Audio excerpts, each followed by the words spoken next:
Let's go live to the opposition leader, Peter Dutton, now speaking in Perth.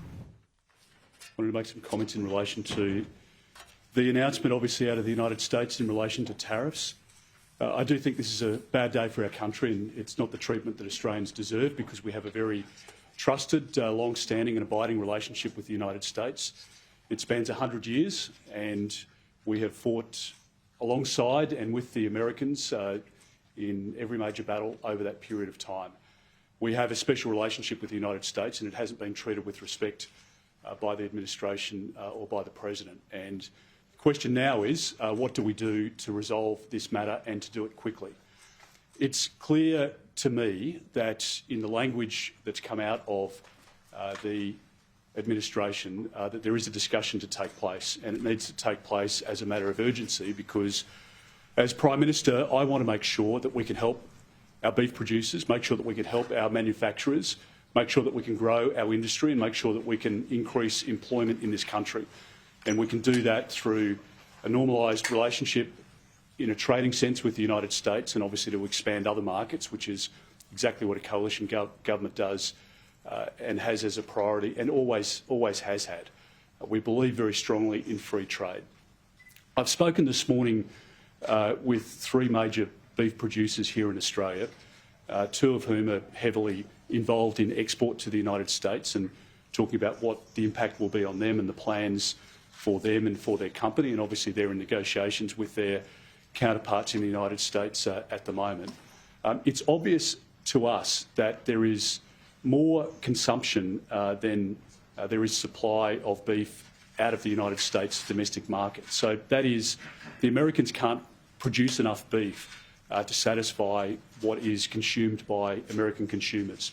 So this deal is actually going to be bad for consumers in the United States, because they require our beef for beef patties and for their market. It's also important to point out that there is no ban of beef coming from the United States into Australia.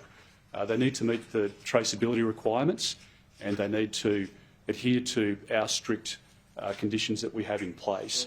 The next point that I would make is that we have an opportunity, in my judgment, to start negotiations with the United States straight away.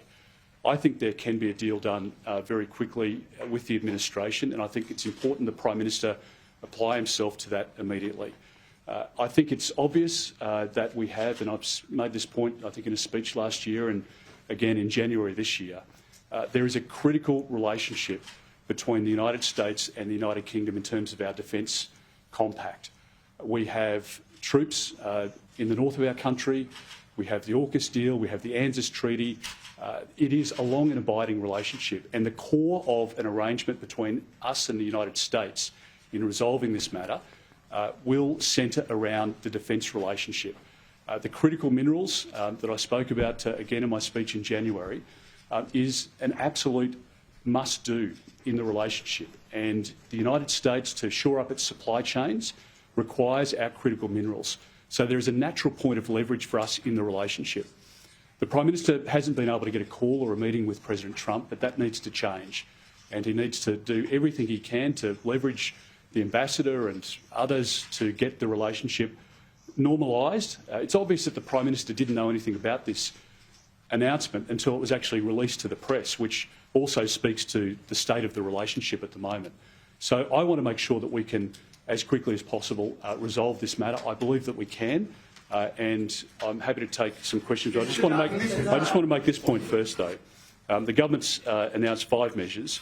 One, strengthening anti-dumping laws, which we strongly support, and we don't believe that the government should have weakened the anti-dumping laws in the first place.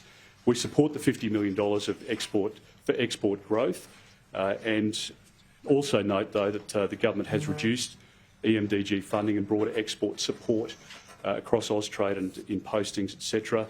We support the $1 billion economic resilience program, but we believe that that is best administered through the Export Finance Australia organisation. We do strongly support, obviously, government to buy Australian, and the government has promised this already, of course, but it hasn't properly been put into action in relation to government procurement processes. And the government talks about establishing a strategic reserve critical minerals. But it's much more sophisticated than that. There is an arrangement to be arrived at, and we've been working on this, but it is something that the government can resolve, I think, very quickly with the administration. We need to do that for our beef producers. We need to do it for every industry here, and to protect the jobs in Australia. We need to get this sorted out as quickly as possible, and that's exactly what we're dedicated to do.